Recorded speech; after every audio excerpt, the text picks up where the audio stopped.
Assalaamu calaykum. Waa janalkan Hoggaan Media oo mar walba aad uga barataan inuu idin soo tabiyo barnaamijka falanqaynta caalamka. Waa galabnimo Khamiis ah 21 May sanada 2026.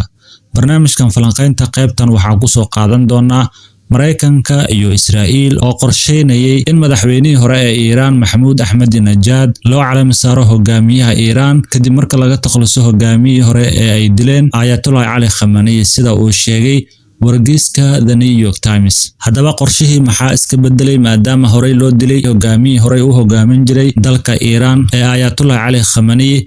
Maxaa iska bedelay qorshihii sidee wax u dhaceen intuu ku dambeeyaa hadda madaxweynihii hore Maxamuud Ahmadinejad oo mar loo qorsheynayay inuu hogaamiyo kadib la wareegidda hoggaanka talada dalkaasi? Qodobkaas oo faahfaahsan ayaan ku dul istaagi doonaa intaan ku guda jirno barnaamijka falanqaynta caalamka. Sidoo kale waxaan idin soo gudbin doonaa isla markaana aad ku daawan doontaan barnaamijkan. Tehran waxay dib u eegis ku sameynaysaa jawaabtii ugu dambeysay ee uga timid Mareykanka xilli marka madaxweynaha Mareykankana uu sheegay in uu sugi karo oo aanu degdeg ku jirin. Haddaba qodobadaas ayaan mid u dul istaagi doonaa intaan ku guda jirno tabinteena. Balse marka hore waxaan ka codsanayaa muuqaalka like noo saar, ka mid noqo asxaabteena oo channelka subscribe noo leh, la wadaag asxaabtaada, aragtidaadana qaybta hoose ee faallooyinka waa nooga reebi kartaa. Anigu waa Haashim Aadam, ku soo dhawaad barnaamijka falanqaynta caalamka. Mahadsanid. Waayahay. Marka waxaan ku bilaabaynaa Tehran waxay sheegtay in dib u eegis ku sameynayso mowqifka ugu dambeeyay ee Washington ee ku saabsan sidii loo soo afjari lahaa dagaalka kadib markii madaxweynaha Mareykanka Donald Trump uu sheegay in uu diyaar u yahay in uu dhowr maalmood uu sugo si uu helo jawaabaha saxda ah ee uga imaanaya Tehran. Balse marka wuxuu digniin adag u diray Iiraan. Isaga marka wuxuu sheegay in weeraro cusub ay dhici karaan haddii aan heshiis la gaarin buu yiri. Haddaba maxay ka tiri Iiraan hadalkaasi? Afhayeenka wasaaradda arrimaha dibadda wuxuu yiri, waxaan helnay aragtidii iyo jawaabihii Mareykanka. Hadda waanan qiimeynaynaa ayuu siraaciyay. Sida marka ay bahaysay wakaaladda wararka dowladda Iiraan ee ay maamusho Noor News. Pakistan marka waxay martigelisay wadahadaladii nabadda bishii hore. Isla markaana hadda dhexdhexaadiye u ah fariimaha labada dhinac ayaa weli sii wada dadaalada lagu dhexdhexaadinayo Tehran iyo Washington. Baaqiya marka wuxuu sheegay in wareegyo badan oo isgaarsiin ah ay dhexmareen labada dhinac. Halka marka wasiirka arrimaha gudaha Pakistan oo Arbacadii booqasho ku tagay Tehran. Intaas dhan marka laga soo tago 6 toddobaad ayaa laga joogaa markii xabad joojin jilicsan oo ay dhaqan gashay.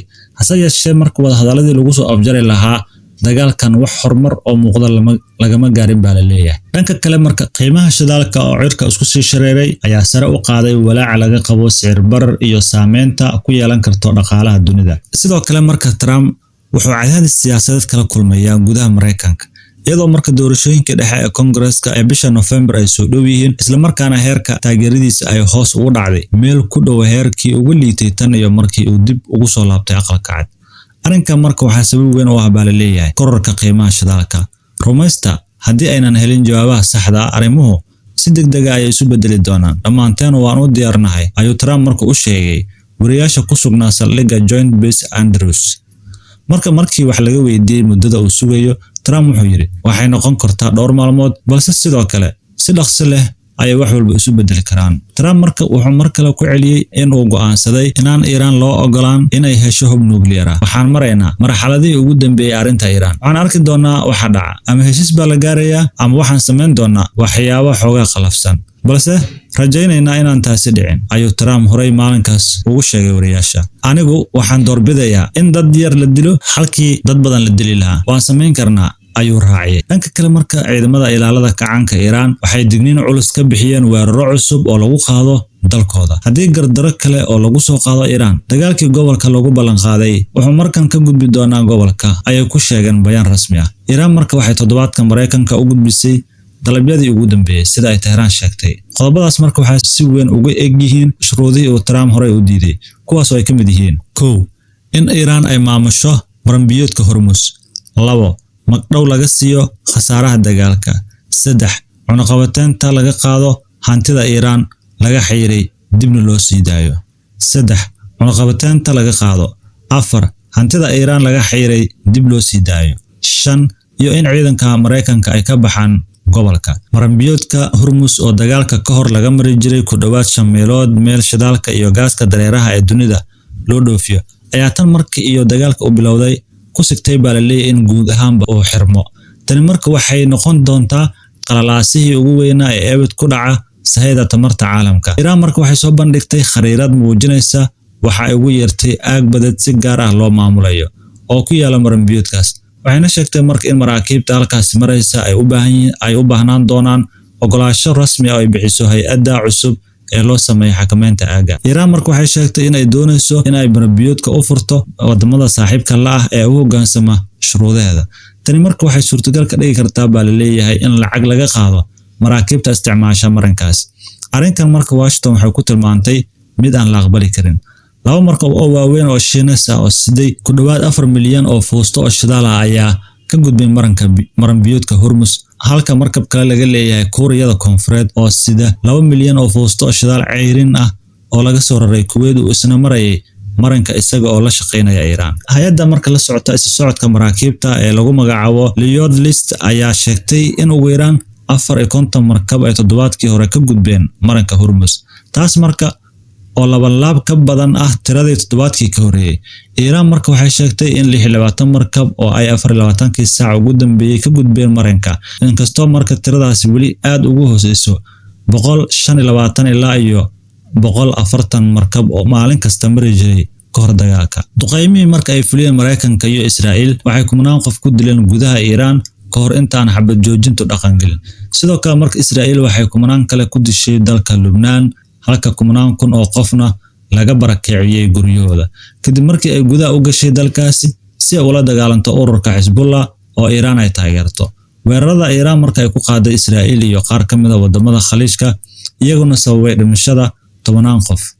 Trump iyo ra'iisul wasaaraha Israa'iil Benjamin Netanyahu marka waxay sheegeen in ujeedooyinkooda dagaalka ay yihiin 1. in la xadido taageerada Iiraan ee maleeshiyaadka gobolka, 2. in la burburiyo barnaamijkeeda nukliyeerka, 3. in la wiiqo awoodeeda gantaalada, iyo in shacabka Iiraan loo fududeeyo in ay taliska ka tuuraan awoodda. hase yeeshee marka Iiraan weli waxay haysataa keydadkii uraniumka ee heerka sare lagu kobciyay, kaas oo ku dhow heer lagu sameyn karo hub nukliyeer ah.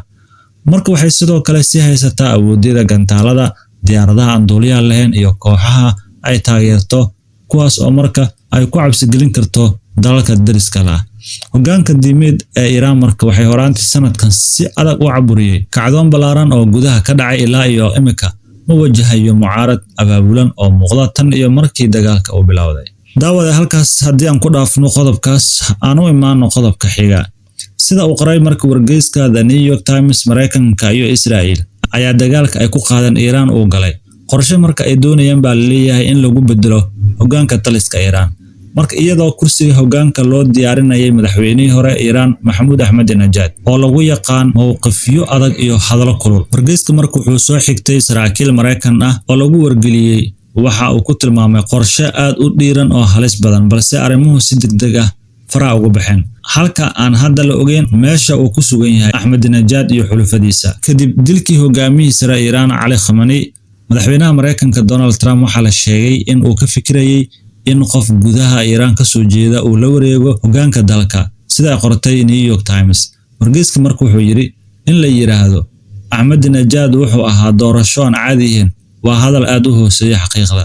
inkastoo marka Ahmadinejad sanadihii dambe uu khilaaf xoogan kala dhaxeeyay madaxda taliska Iiraan, isla markaana si dhow ula socdeen hay'adaha ammaanka Iiraan, haddana marka waxaa caan uu ku ahaa baa la leeyahay intii uu madaxweynaha ka ahaa laga bilaabo 2005 ilaa 2013 hadallo uu ku baaqayay oo ahaa in Israa'iil khariirada dhan laga tirtiro. sidoo kale wuxuu ahaa taageero adag oo barnaamijka nukliyeerka Iiraan ah, dhaliilo kulul oo Mareykan ah, isla markaana lagu yaqaanay in si xoog leh u caburiyo mucaaradka gudaha. hase yeeshee marka wargeysku wuxuu xusay in wareysi uu bixiyay sanadii 2019 Ahmadinejad uu amaanay Trump, isla markaana uu ku baaqay in Iiraan iyo Mareykanka isu soo dhawaadaan. Trump waa nin ficil badan ayuu Ahmadinejad markaas yiri. waa ganacsade, sidaas darteed wuxuu awood u leeyahay inuu xisaabiyo faa'iidada iyo khasaaraha kadibna go'aan qaato. waxaan leenahay aynu eegno faa'iidada fog ee labada dal oo ayna noqon kuwa aragti gaaban. New York Times marka waxay sheegtay in Trump uu aad ugu faraxsanaa guushii howlgalka ciidamada gaarka ah ee lagu afduubtay hogaamiyihii Venezuela Nicolas Maduro iyo sida ay ula shaqeysay aqalka cad qof si ku meel gaar ah loogu bedelay Delcy Rodriguez. Trump marka waxaa la sheegay in la rumaysan yahay in qaab la mid ah lagu hirgelin karo Iiraan, howlgal lagu sii deynayo maxbuus, si kastaba ha ahaatee qorshaha Mareykanka iyo Israa'iil oo la sheegay in Ahmadinejad lagala tashaday ayaa si dhaqso leh u burburay sida ay sheegeen saraakiishii la hadlay New York Times. Haddaba halkee ayuu ku dambeeyay madaxweynihii hore ee Iran Mahmoud Ahmadinejad? Saraakiisha Mareykanka marka waxay sheegeen in Ahmadinejad uu dhaawac ku gaaray maalintii ugu horeysay ee dagaalka kadib weerar cirka ah oo Israa'iil ku qaaday gurigiisa oo ku yaala Tehran. Weerarkaas marka sida la sheegay wuxuu ahaa isku day lagu doonayo in laga soo saaro xabsi guri ku jiray, inkastoo uu ka badbaaday duqeynta. Haddana markii uu arkay sida xaaladdu halista u tahay ayuu ku laabtay qorshihii isbeddelka taliska.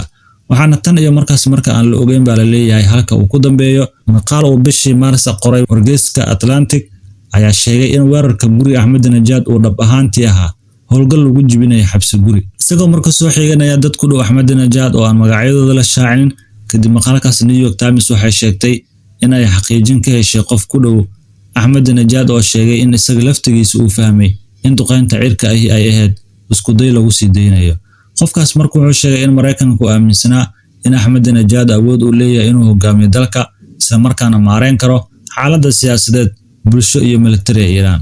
laakiin inkastoo marka Ahmadinejad uu ka baxsaday xabsi gurigii lagu hayay isagoo dhaawac qaba, wargeyska markuu wuxuu sheegay in uu niyad jab ka qaaday qorshaha lagu doonayo in taliska lagu bedelo, kadibna uu joojiyay wada shaqeyntii. Ahmadinejad oo madaxweyne ahaa intii u dhaxaysay 2003 ilaa 2013 ayaa sanadihii dambe si isa soo taraysa uga hor yimid hogaamiyaha sare ee Iran Ayatollah Ali Khamenei. New York Times marka waxay tiri Ahmadinejad wuxuu marar badan la dagaalamay madaxda taliska isagoo ku eedeeyay musuqmaasuq, waxaana si joogto ah u wareegayay warar la xiriira cidda dhab ahaan daacad u yahay. waxaa sidoo kale marka laga reebay doorashooyin madaxweyne oo dhowr ah, qaar ka mid ah taageerayaashii iyo shaqaalihiisana waa la xiray, halka dhaqdhaqaaqiisa si weyn loogu koobay gurigiisa. wargeyska marka wuxuu intaa ku daray dad ku dhow Ahmadinejad ayaa lagu eedeeyay in ay xiriir aad u dhow la leeyihiin reer galbeedka ama xitaa in ay basaasiin Israa'iiliyiin yihiin. muuqaalka like saar oo la wadaaga asxaabta, aragtidaada qaybta hoose noogu reeb. mahadsanid.